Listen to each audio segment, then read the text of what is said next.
Добрый день всем. У нас в этой аудитории еще сегодня запланировано где-то 3 доклада. Да.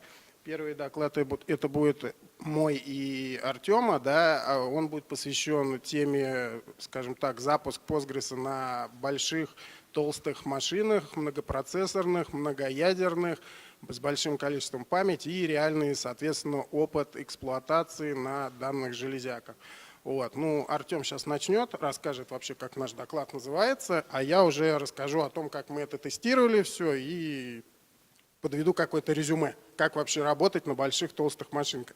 И, соответственно, у меня такой первый вопрос, да, на каких максимально больших машинках вы запускали Postgres? Кто не запускал на машинках с 64 ядрами? А со 128? А с 256? А с 352? Вот сейчас мы расскажем, как мы запускали, соответственно, Postgres на таких больших машинках, да, ну и как, соответственно, происходило тестирование, и кратенько расскажем, как эти машинки устроены. Вот, Артем, давай, тебе слово. Да, спасибо, всем добрый день. Меня зовут Артем, я являюсь техническим пресс-селом компании Atos по серверному направлению Bullion. И, как уже сказал Алексей, мы сегодня рассмотрим тему запуска СУБД PostgreSQL на больших толстых машинах. И давайте, пожалуй, начнем.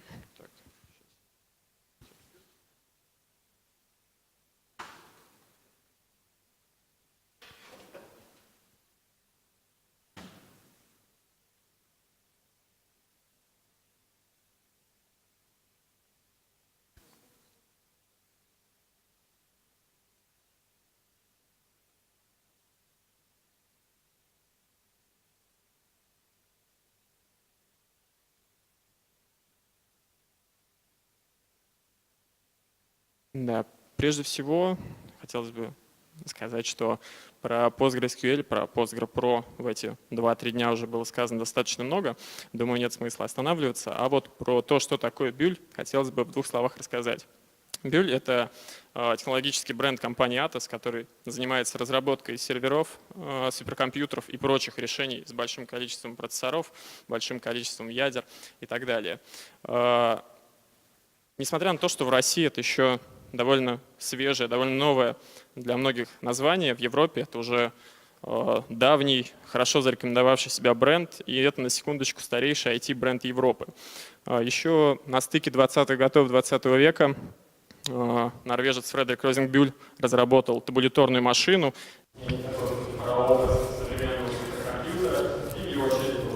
Modern supercomputer. A predecessor of modern supercomputer was developed, and in his honor a company was named that worked for a very long time in this sphere, and about 20 Bull supercomputers are included in the list of top supercomputers in the world. Our solutions were present in the recent November rankings. But today we won't speak about supercomputers, we will speak about servers.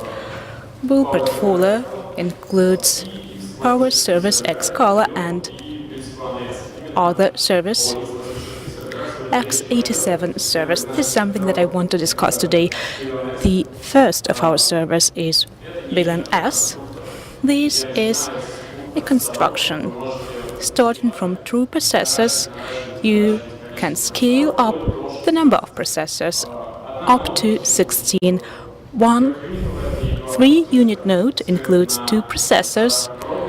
All of that works on Broadwell Intel processors, and you can get up to 24 terabytes of random access memory. Another server is Bull S. This is a renewed model with renewed processors, Skylax, and various additions such as graphical processors, 3D exponent memory, and in 2019, Skylake platform will be substituted by Cascade Lake platform.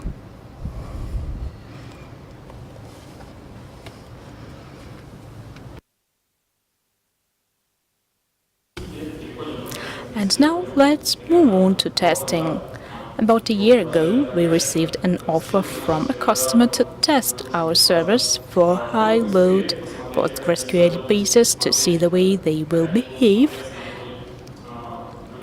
compared to other vendors. And we did all of this, we brought all of this, and after that, Alexey was engaged in testing, and he will tell you about the hidden dangers and the way it was going on. Well, actually, our task was to leave Oracle and use open source software. Input substitution, another goal. In the beginning, it seemed to us that this goal couldn't be fulfilled because Oracle is something big and it already worked on a very large machine, and our task was to show that Postgres works no worse, maybe even better than it. And we wanted to launch Postgres on a larger machine that the customer had, for which they used Oracle, so they provided us Bull server. Its configuration was as follows: 352 cores without hyperthreading. Hyperthreading includes 704 cores, 4 terabytes of memory, and external disks, about 4 terabytes. Our task was to create memory database. So we started testing Postgres. First of all, what utility is used when Postgres is tested? pgbench. So we took the configuration and launched pgbench. Launching pgbench, we decided that we need to increase max connection because we had 704 cores. Max connection can be 1000. We did it and we received quite unclear results. Inserts became very slow and we decided to understand what the problem was. You can see the first bullet. The need to remember about NUMA technologies. This server includes a lot of processors and each of them is one NUMA node. If a process is executed on one processor and it should go to the memory that belongs to another processor, the system works slowly. The first thing that we did, we launched Postgres processes using NUMA KTL utility with interleave parameter. When all memory of Postgres processes is evenly distributed between NUMA nodes, unless we did it, we could see in utility NUMA start that some NUMA nodes used a lot of memory and some of them are empty. This is the first bullet point, large shared buffer. So it seemed that we needed to make it higher, 4 terabytes of memory. Why it was not an appropriate solution? Well, actually, if we did it, we will have no increase of speed, and in some cases, we can have slowdowns in case of recovery. So we need to remember that large shared buffer in Postgres is not actually ready completely. In the tests, we used shared buffer up to 1 terabyte, and the results were almost similar when shared buffer was 128 gigabytes. So speaking about large number of connections, why not? Max connection was 2000. We launched pgbench. We launched it in artificial conditions. 1000 pgbench processes included insert, and 1000 of them did select. So selects were quite numerous, about 800,000 transactions per second, and inserts included 300 transactions per second. That seemed quite weird, but actually I think that this is a fundamental limitation of Postgres. The matter is that in Postgres there is a queue. When we speak about access for indexes and tables, there is a queue for queries. We launch a lot of selects and all of them fill in this queue, but when insert is fulfilled, for example, into index when we prepare a new list in index, this insert should wait till all the readers go away when the queue of readers is equal to 0. So we had 800,000 transactions per second. Readers queue never ended. And insert was to be about 100,000 inserts per second, but it was 1,000 times fewer. So we started thinking what to do with this case. I described it here. So inserts could last not even 10 minutes. Sometimes TPS fell down to 0. So we were thinking about it. Postgres is very beautiful, but it could not work well on large machines. We were quite upset, and we decided that we needed a patch. How can Postgres work without patch? Of course it can't. So I started communicating with Alexander Korotkov because we wanted to find out what to do. We found out that the problems occurred when we worked with indexes. Well, we saw it at that point because our tests were quite artificial, but at the same time the customer launched their own load tests and the results were quite similar to our results. Data were inserted into a table within a very long time, and the customer even doubted maybe they made a mistake that they selected such a large machine. Maybe it would have been better to select another type of machines with 2 cores, for example. And we said, no, we will use patches, it will be okay. Alexander Korotkov did several approaches for writing a patch, and it helped us. Inserts were not pressed so much. This patch is considered by the community, it is discussed, and this patch was implemented into Postgres Pro distributor because without it the system could not work. And the situation was, as I wrote, that our thankful readers were quite grateful to writers. Indexes were updated quite well. And correspondingly, all the tests at the customer side showed a good picture, and for now it is working at the customer and workload. I think the configuration is not the same as before, but the load is 10%. That means thousands of users, of end users of the system. The system is very huge, and at the same time, in memory Postgres, there is a huge amount of memory, and we have now about 4 terabyte of memory, and it will grow, and tests are very well. They are passed, and workload testing is also passed, so everything is quite well. And along with this, the test was. The purpose of the test was to test the speed of the machine, and we also needed to migrate from Oracle, and I can briefly tell you how it was made. I think almost everyone understands how to migrate from Oracle to Postgres. It is a manual thing, and you may forget about instruments, and actually this was the case.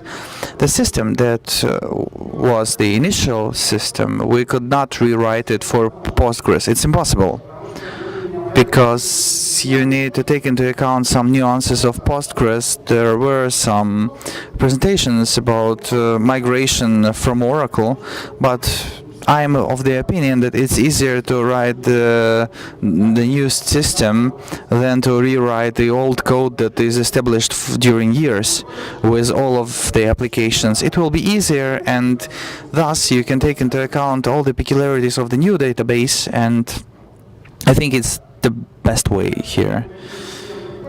And what were the instruments? Of course, this is my brain and the brain of our staff. OPG instrument, Gore OPG was used for migration of small programs that should be saved, and Tahoe ETL. This is a utility, extract, transfer, and load. And Pentaho was used for loading of data from Oracle to Postgres, and it happened very fast. I think 4 terabyte we could manage to migrate in 6 hours.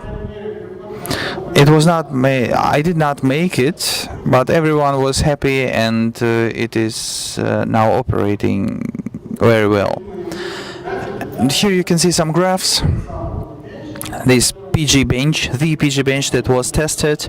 I don't think that you can read out all the configurations that were used, but I can briefly say that 01.3 are the NUMA nodes on which Postgres was started. On the graphs you can see that Postgres was started on 4 processors, and PGBench is also established on this facility, but we have chosen the NUMA nodes that were not used for Postgres.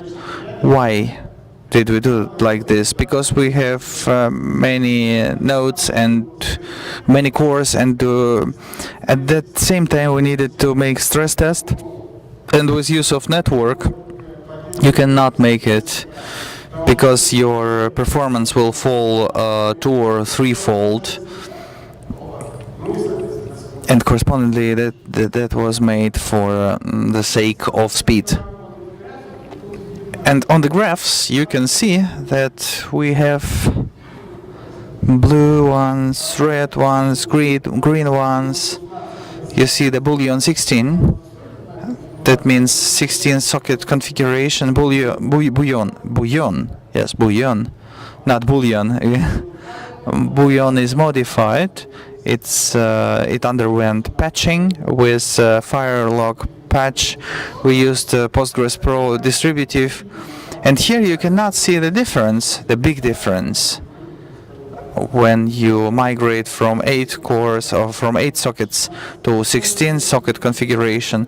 But at the end of the day, the tests of PGBench are more or less unnatural, and they are synthetic, and they cannot show they cannot prove your choice of hardware.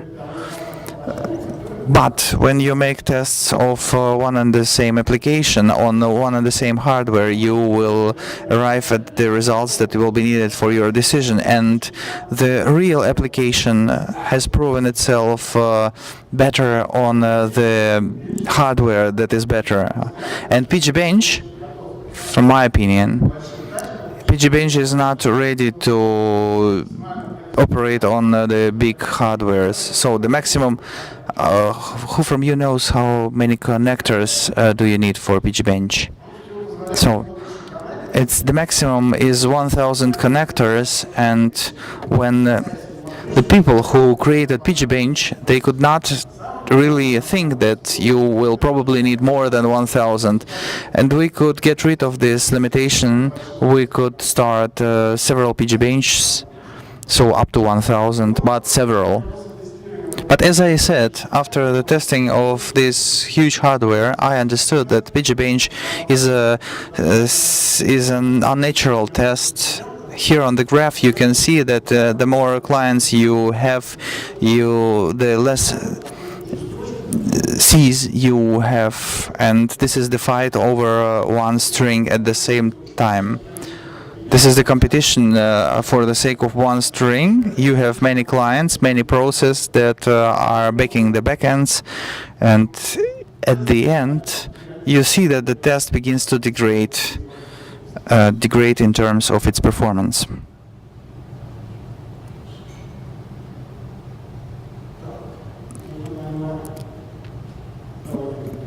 Yes, perhaps you can tell about this. If we take a look at the results of tests, what we have at the end, we have some ideas. In Bullion S, the performance was not so great. There was no strict correlation between processors that we've chosen. When we started 8-socket solutions, there was no difference between the solutions, Bullion on Bullion solutions. But when we started to choose more than 8 sockets, it could be defined better. And the performance of processors was not degrading, and the growth was linear here. We can sum it up. Bullion for Postgres on this scale works very well, and DBMS is operable and it can be used for business cases. I can also add a comment here. I've seen a tendency, and this tendency could be explored after the begin of activities of Postgres Pro. There are some hardware renderers who want to test huge machines, and after 1.5 years we could see the machines with more performance. There was a wish for Postgres to work on these high performance machines, and there were some ideas for patches, and I see the tendency here. As I can say that the first fat machines have 30, from the beginning of 32 cores. There were machines for performance that would not degrade by a huge amount of clients.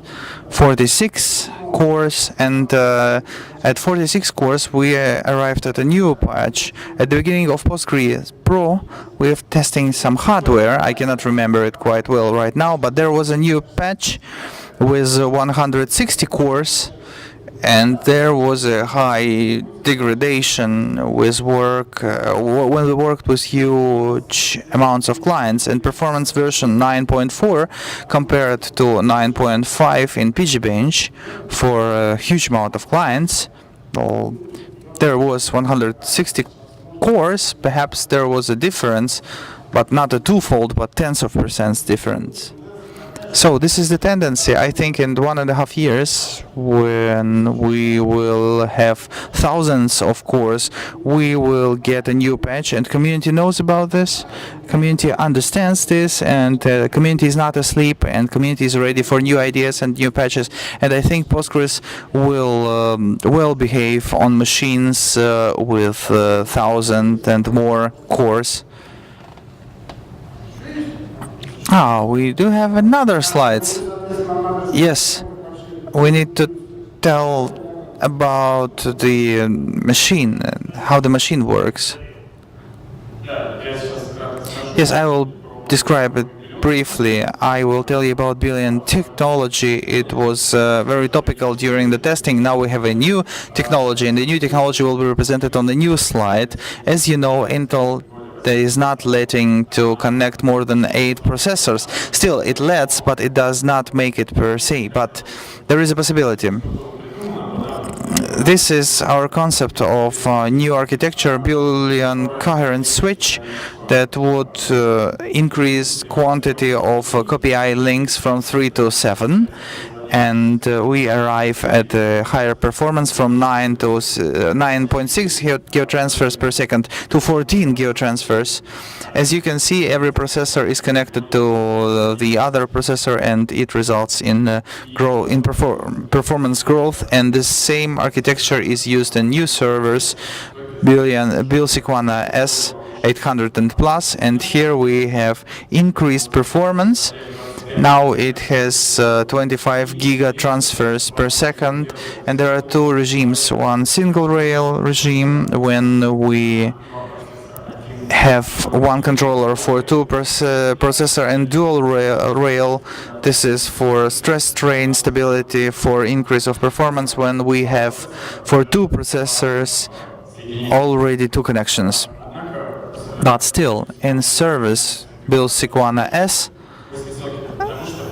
when we speak about more than 8 sockets, because everything that is before 8 sockets, it is tested by R&D team, and servers can manage everything without any additional technologies, which makes the solution more accessible in the terms of its costs. So, and I want to recap now. I think that we don't need to be afraid to start Postgres on huge computers, on huge machines. There should be a community that would make a patch. So that's merely a joke. I'm ready to answer your questions. Me and Artem. Question. Greetings everyone, thank you for your presentations. I have two questions. First, did you make any attempts to use some tests like TPC, some public tests? No, we did not start these tests because we needed just the application to work, and we were not thinking of the unnatural tests. We were testing only application. When we started PGBench, we were searching for bottlenecks. That means that we were basically searching for the reproducibility of results that we could reproduce in our office practically, because the stress tests and workload tests at the business was a long procedure that required many people, and we just could reproduce it by means of tests. Thank you. And my second question is, frankly speaking, in your presentation I did not see the results of stress tests in terms of utilization of certain hardware subsystem like processor, disks. Yes, we wanted to remain briefly, but I can tell you relating to load and utilization of hardware, PGBench could not load this hardware up to 75%. But I think it's 75% from 352 cores. But when there was a workload test on the real hardware, we've seen load up to 90% of CPU. And I think we can fully load even a fat hardware here. The thing is that we've tested PGBench in TempBFS, and there you could see the performance, but at stress tests we've performed hard disks, but it was NVMe disks, and that we could load up to 90% of CPU. Yeah, thank you. But at that, the quantity of connectors was relative big. So max connection equals the quantity of cores. That means there was no sense in doing more of it. Then there was a begin of degradation of performance. Thank you. Question. What was the application? Was LTP lab load? This was a mixed load at the site of the business. This was a huge information system. It's not so big, 4 terabyte. Yes, but it was only the beginning, because we were planning growth of minimum tenfold.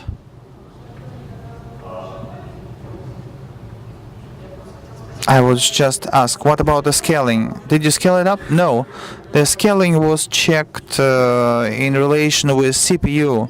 So how many CPUs Postgres can load? And at the beginning we can see that Postgres cannot load them. The blocks were started, and there were not the heavy ones. The light blocks, some were deep in Postgres, and they wanted to load the CPUs in a full scale. And after patch, we managed to make it. Question. Okay, you used the old servers? Why did you use low frequency servers? Because LTP needs a high frequency here. But this was not only LTP load. There was a mixed load, as I already told you, and we could not say what will be the load. Did you try without hypertracking? Yes, we've tried, and it does not change. I'm just pretty sure that hyperthreading as it is, it's better not to touch it, not to switch it off. Either you will have the same result, or it can be worse. But my experience shows that you will need to put it off.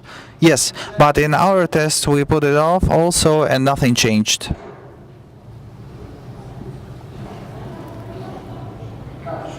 Do you have any more questions?